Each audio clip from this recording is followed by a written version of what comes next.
It was the summer of 1981 in the tranquil suburb of Fairview Hills, just on the outskirts of Portland, Oregon. Back then, it was a place where front doors stayed unlocked, kids rode their bikes until sunset, and every neighbor knew the names of every child on the street. It was the kind of community where nothing bad ever happened until it did. Grace Bennett, just 29 at the time, was a single mother raising her 3-year-old triplets, Ava, Lily, and Noah. The triplets were her whole world. Their birth had been a miracle, coming after years of struggling with infertility. Their father, overwhelmed by the sudden leap into parenthood, had walked out before the children turned 1. But Grace hadn't let his absence define their lives. She built a warm, nurturing home filled with routine, patience, and unwavering love. Every day had its rhythm. The triplets would rise together, eat together, and tumble into naps together. They wore color-coded outfits, red for Ava, yellow for Lily, and blue for Noah, to help teachers and neighbors tell them apart. Their bond was deep, unspoken. Even as toddlers, they would instinctively reach for each other's hands. On July the 17th, 1981, a cloudless Friday morning, Grace decided to take the kids to Weaver Park, a local spot they visited often. The park had a small pond, a set of wooden swings, a picnic area, and a shaded walking trail. It was a safe space, one where she could sit on a bench and watch the triplets play with other children. That day, the park was buzzing with families and leftover activity from a summer fair that had just ended the day before. She packed their favorite peanut butter sandwiches, juice boxes, and a small quilt to spread out under the trees. The triplets chattered excitedly from the back seat of their rusty station wagon, pointing out dogs and bicycles along the way. Grace smiled as she drove, savoring these ordinary moments. They arrived just before 11 a.m. She parked near the west entrance, grabbed the quilt and lunch bag, and helped the children out of the car. As always, she gave them her usual talk. Stay close, be careful, hold hands. She laid out the quilt near the swings and set down the lunch. The triplets scampered toward the playground, laughing as they raced to the wooden climbing structure. Grace took out their food, peeling sandwich wrappers, occasionally glancing up to check on them. But in one of those glances, everything changed. The swings were empty. She stood scanning the area. Maybe they had run to the sandbox. Maybe they'd gone to the petting zoo nearby. Her heart thumped as she called their names, louder each time. No answer. She walked quickly toward the jungle gym. Nothing. Within 5 minutes, she was running. Other parents noticed the panic in her voice. A group of mothers helped her search. A father joined in, circling the pond. Within 15 minutes, the park staff had alerted the police. By noon, Weaver Park had become a crime scene. The police arrived in force. Patrol units, K-9 teams, detectives. They blocked off every exit and began interviewing every person who had been in the area. Helicopters circled above. Dozens of volunteers combed the walking trails in nearby woods. Divers checked the pond. Grace was questioned again and again, her answers growing more frantic. But the hours passed, and there was no sign of Ava, Lily, or Noah. Not a footprint, not a scream, not a single witness. The triplets had vanished without a trace. The media swarmed the town. Triplets gone without a sound ran across every news channel in Oregon. National outlets picked up the story. The country watched as the days ticked by with no breakthrough. Police set up hotlines. Thousands of tips poured in. Psychics called. Suspects were questioned. But every lead went cold. Grace refused to leave the park for the first 3 days. She slept in her car with the doors unlocked, just in case they came back. She refused to eat. She clutched their tiny backpacks and stuffed animals, sobbing quietly under the tree where she'd last seen them. Weeks turned into months, then years. The bedroom at home remained untouched. Their toys, their drawings, their little jackets, all left exactly as they were. Every year on their birthday, Grace baked 3 cakes. She placed them by the window, lit candles, and waited. The police continued to investigate, but by 1983, the case was classified as cold. New detectives took over. Files were boxed and stored. Leads dwindled to nothing. Fairview Hills moved on, but Grace never did. Her life froze in that moment at 11:17 a.m. on July 17, 1981. Then exactly 30 years later, in the fall of 2011, Grace received a phone call from a number she didn't recognize. A discovery had been made, something connected to that day. And after 3 decades of silence, The case of the missing Bennett triplets was about to be cracked wide open. 3 decades had passed since the disappearance of Ava, Lily, and Noah Bennett. For Grace, every day without them felt like a cruel echo, an invisible weight she carried through every waking moment. The world had changed. Technology advanced, the town expanded, and faces around her aged or moved away, but her life stood still. She never left Fairview Hills. She never remarried. Every decision she made was rooted in one silent hope, that her children would come home one day. The phone call that came in 2011 was from a detective named Ellen Marks. She was part of a newly launched cold case division that was re-examining some of Oregon's most mysterious unsolved disappearances. Grace's case was one of the first files reopened. Most cold cases stayed cold, but this time something different happened. Detective Marks told Grace that while digitizing old case files, an analyst noticed a detail that had been overlooked. A local man who had been briefly considered during the original investigation, Martin Holt, had moved across state lines shortly after the triplets disappeared. Back in 1981, there had been no evidence to link him to the children, and he had an alibi. He was working at a carnival set up in a neighboring town. But recently, the analyst found a photo tucked into a side folder in the old case file, a photo from the Weaver Park Summer Fairground setup, dated just 2 days before the triplets vanished. In the background of that photo was Martin Holt, clearly visible, standing near the exact area where the triplets were last seen. His presence directly contradicted his alibi. More disturbing still, a retired carnival worker had recently come forward, mentioning Martin's name in connection with a strange memory. The man remembered Martin owning a rundown trailer in the early 80s and being oddly secretive during the time they worked together. That was enough for the cold case unit to dig deeper. Grace, listening to all of this on the phone, felt the years collapse on her like a tidal wave. Her heart pounded. She gripped the edge of the kitchen counter, her legs suddenly weak. After 30 years, someone had lied. Someone had slipped through the cracks. Within weeks, authorities tracked Martin Holt to a rural scrapyard on the edge of southern Montana. He had died in 2007 of natural causes, but his property remained untouched. A junkyard of forgotten cars, trailers, and metal debris now owned by the county. One rusted-out trailer still sat at the back of the lot, half covered in vines. Detectives got a warrant to search the property. What they found would ignite the investigation anew. Inside the trailer were remnants of a makeshift living space, long rotted furniture, mold-covered bedding, and children's drawings faded into the walls. But more shocking was what they found hidden beneath a loose floorboard, a locked box. It contained dozens of photographs. Every photo was dated between 1981 and 1984. All of them showed 3 children, 2 girls and 1 boy, in various locations. Some were at a campsite, others near an old cabin. A few showed them playing in a field. The kids were clearly the same 3 children, and though older, Grace recognized them instantly. The triplets were alive, at least for some time after their abduction. The next challenge was confirming whether any of them could have survived beyond those years. Detective Marks and her team launched a nationwide search, releasing the newly uncovered photos to the press, asking for help identifying the locations in the backgrounds. Tips flooded in. One in particular led them to a remote community near Deadwood, South Dakota, a secluded, heavily wooded area where off-grid residents lived without government oversight. It was rumored to have once harbored individuals fleeing from criminal charges. The community was difficult to access, but the photos matched a few key landmarks. Among them, a wooden bridge, a carved totem pole, and a shed with a distinct circular window. All of them were confirmed to be present in that settlement. Authorities moved quickly, securing warrants and preparing a team to travel there. Back in Fairview Hills, Grace watched the media coverage unfold. For the first time in 30 years, she had something real. Not just a hope, but tangible evidence that her children hadn't died that day in the park. The photos were both a blessing and a curse. They showed her what she'd missed: birthday cakes she hadn't baked, stories she hadn't read, years she hadn't lived with them. But they also showed that the story wasn't over. And yet with every answered question came more uncertainty. Why had Martin Holt taken them? Was he working alone? How had no one seen them for years? And most frightening of all, were any of them still alive? Grace braced herself. A new chapter was beginning, one filled with hard truths, dangerous terrain, and the lingering fear that the worst revelations were still ahead.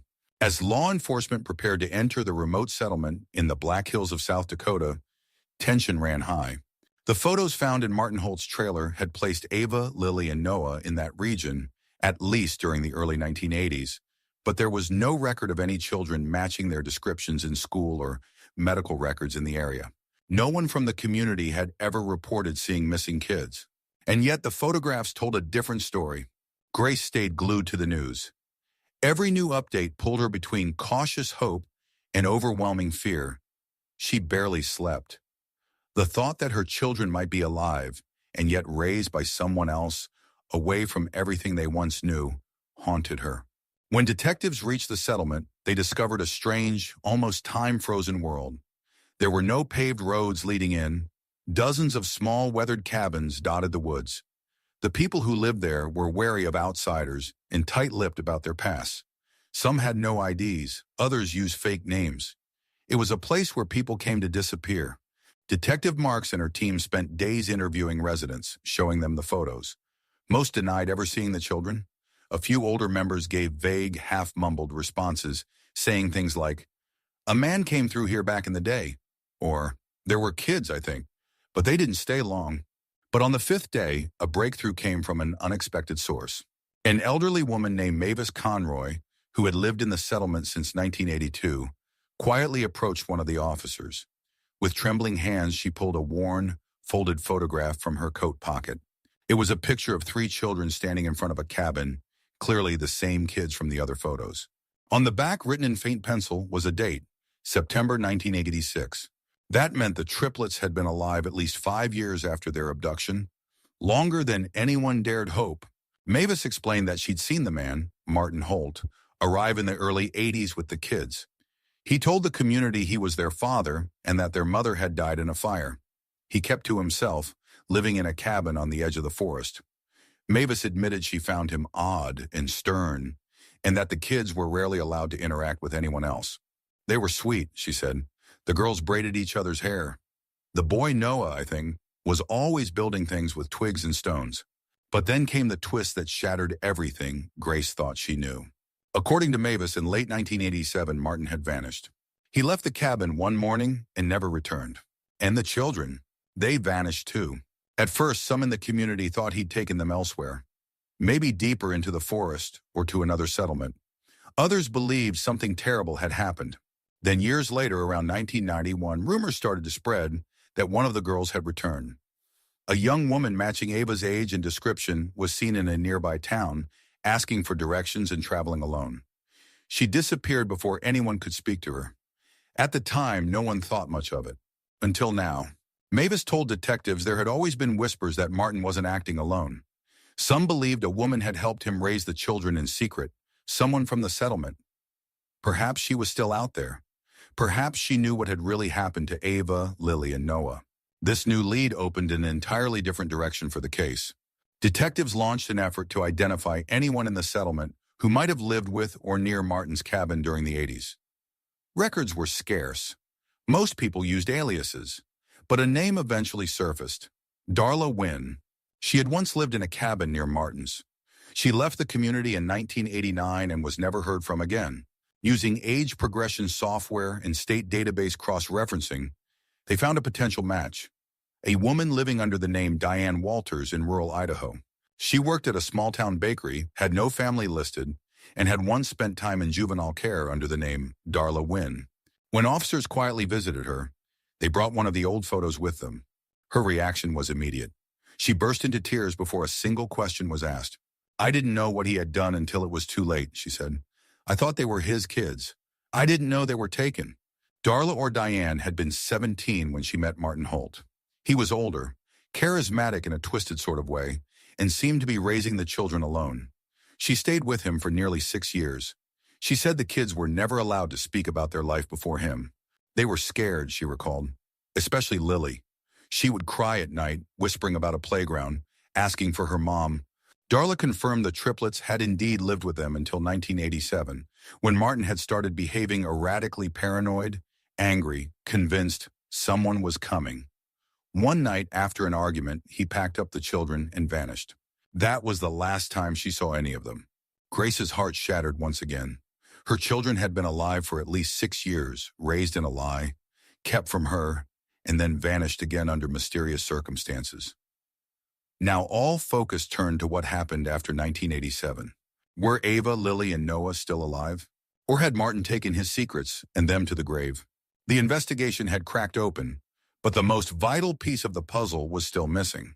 What happened to the triplets after they vanished a second time? With Darla Wynn's confession fresh in their minds, the investigation shifted into high gear. Her account placed the triplets with Martin Holt until late 1987, deep in the isolated settlement of the Black Hills. But once Martin disappeared with them, there was no longer any clear trail. Detectives believed he either moved them elsewhere or something far worse had occurred. Grace, now working closely with authorities, refused to give up hope. Armed with every scrap of information, she poured herself into the search. She worked around the clock, pinning photos, notes, and maps to the walls of her modest living room. Her obsession wasn't driven by desperation anymore. It was fueled by the belief that her children might still be out there. Meanwhile, Detective Marks returned to the settlement, trying to retrace Martin Holt's last known movements. She focused on the cabin where he lived, now little more than rotted wood and moss. But after carefully digging through the debris with a forensic team, they made a discovery. Half buried beneath the cabin floorboards was a rusted tin box. Inside were letters, all handwritten by a child. There were 3 different handwriting styles. Some were barely legible, while others showed a kind of emotional maturity far beyond their years. "Dear Mommy," one letter read, "we miss you so much. Daddy says you're gone, but I dream of you at night. I think I saw you in the woods last week. Love, Lily." That letter alone broke the case wide open. The team now knew the children still remembered Grace. Despite the years, despite the lies Martin told them, something inside them had held on to the truth. Even more, the mention of seeing Grace suggested the children may have attempted to escape or had at least known she was alive. Detectives began examining all missing persons reports from the surrounding regions between 1987 and 1990, focusing on unaccounted children or sightings of young siblings traveling together. They discovered a potential match in Montana. 3 children, matching the approximate ages and physical features of the triplets, were spotted near a freight yard in early 1988. A railway worker remembered them clearly. "They were quiet, real scared," he said. "Said they were looking for their mom but wouldn't tell me her name. He'd offered them food, but they ran before anyone could call for help." The report went cold, dismissed at the time as runaways or lost hikers. But now Grace and the detectives believed it had been Ava, Lily, and Noah trying to find their way back. The railway lead pushed the case into a new direction. Investigators worked backward from the sighting, mapping the tracks, possible stops, and nearby shelters. If the triplets had managed to survive on the run, they likely would have sought food, rest, or aid somewhere. Then another clue surfaced.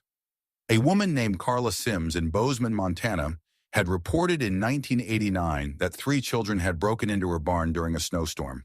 They'd taken some blankets and canned food.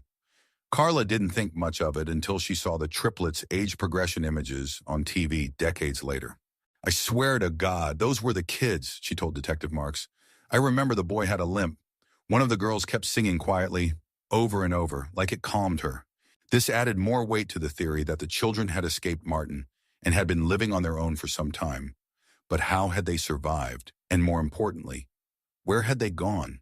Driven by this series of near misses, Grace decided to take matters into her own hands. She recorded a video message, speaking directly to her children. "Ava, Lily, Noah, if you're out there, I never stopped looking for you," she said through tears. "You were never forgotten. I love you more than anything in this world." The video was broadcast on national news, shared across social media, and aired at shelters and youth homes across the Pacific Northwest. The response was overwhelming. Thousands of people sent impossible leads. Most went nowhere. But one stood out. A man named Jared Whitaker, working at a salvage yard in Spokane, Washington, claimed that in the mid-1990s, a young woman had come in asking if she could sleep in one of the junked vans on the lot. She was thin, nervous, and always kept a younger boy close by. They used fake names and never stayed long, but Jared remembered the girl's piercing blue eyes. He didn't know her name then, but after seeing the aged images, he became convinced it had been Ava. He also remembered something else. They left behind a satchel. It had been tossed into the back of a broken-down van and forgotten for years. When Jared retrieved it and turned it over to authorities, what they found inside stunned everyone. There were drawings, crude, childlike illustrations of a woman with long brown hair, clearly Grace, and three children holding hands. There was also a necklace Grace had given to Lily on their 5th birthday. It still had her name etched into the back. But the most important item? A scrap of paper with a name and an address scrawled on it. Annabelle's house. Portland, OR. Annabelle's house turned out to be a halfway shelter that operated briefly in the late 90s for abused or runaway teens. It had long since closed down, but records were preserved in local archives. As detectives raced to pull the old files, Grace held her breath. Could this finally be it? Could this be the place where her children had gone to start over? Or would it be another dead end? Detectives and Grace stood in the dimly lit records room of the Portland archives, surrounded by decades of dust and fading paper trails. It had been an exhausting journey from the silent, chilling mornings of 1981 when the triplets vanished, to this pivotal moment nearly 30 years later. The file cabinet marked Annabelle's house 1996-2000 creaked open, revealing a folder tagged with the name L. Holloway. The room fell silent as Detective Marks opened the folder, her eyes scanning feverishly. Inside were intake forms, staff notes, and a worn Polaroid. The picture showed 3 teenagers, 2 girls, and a boy standing together in front of the shelter's entrance. The resemblance was unmistakable. It was Ava, Lily, and Noah. They had made it. They had survived. The staff notes revealed more. The trio had shown up in 1997, malnourished and emotionally guarded. They refused to give real names but said they were siblings. One girl, identified by staff as Lily, was quiet, artistic, and often stared out the window for hours. She talks about her mom sometimes, one note read, says she dreams of a woman's voice calling her back home. For nearly 2 years, the triplets stayed at the shelter, attending school through a local program and slowly adjusting to normal life. Then one day in 1999, they vanished again. No warning, no explanation. Staff assumed they'd aged out or had been reclaimed by distant relatives. No formal follow-up was ever conducted. Grace was overwhelmed. Her children had not only survived the years with Martin Holt, they'd escaped, lived as fugitives, and even tried to rebuild. She clutched the Polaroid against her chest, tears pouring freely. This was proof. Undeniable, irrefutable proof. Detective Marks expanded the search. They tracked down former staff at the shelter. A retired counselor named Nadine Kelly, remembered the triplets clearly. The boy was named Noah, I think. He was protective, always watching out for his sisters. The older girl, she said she wanted to be a teacher one day. They stuck together like glue. You could tell they'd been through hell. Nadine added something else. Before they left, the siblings had spoken about heading up north, somewhere quieter, maybe Canada. This prompted a fresh investigation along the northern border. A database cross-check uncovered a surprising hit. 3 individuals with similar birthdays and matching physical traits had applied for temporary residency in British Columbia in 2000. They used new names, Adam, Rachel, and Grace Calloway. All 3 listed no living relatives. Authorities in Canada were alerted, and through collaboration with local services, the trio was located in a quiet town near Prince George. They ran a small cafe, lived in a shared house, and kept to themselves. The townsfolk described them as kind, polite, and always looking out for others. Grace, now in her late 60s, was on the next flight. When she arrived in the town, she didn't rush to the cafe. She stood across the street just watching.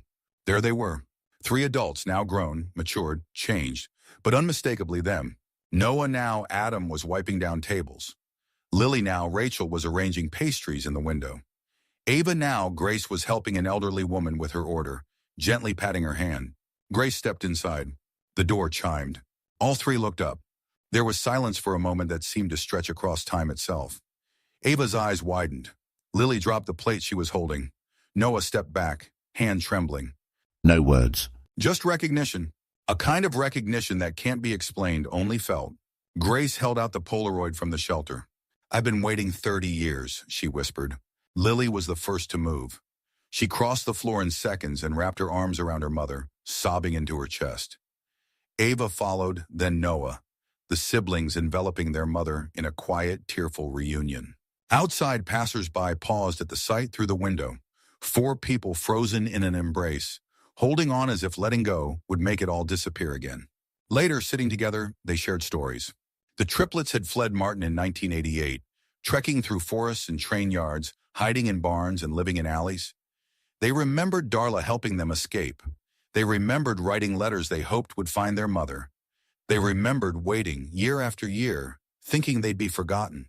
Grace told them about the search, about never giving up, about the video broadcast that sparked everything. "I always knew you were alive," she said, voice trembling. "Somehow I knew." Lily smiled. "I always heard your voice, Mom, even when I thought I was going crazy." The reunion made headlines around the world. But for Grace, none of that mattered. She had her children back. 3 lives once stolen had been returned, not unscarred, not unchanged, but alive together and healing. Grace moved to Prince George shortly after. The 4 lived close, shared holidays, rebuilt memories. There were still dark nights, therapy sessions, and triggers that sometimes caught them off guard. But every day was a new chance, a new beginning. As for Martin Holt, he was never found. Some believe he died alone in the wilderness. Others think he started over somewhere else, hiding in plain sight. But his story no longer held power, because the ending now belonged to Grace, a mother who never stopped searching, and 3 children who never stopped hoping.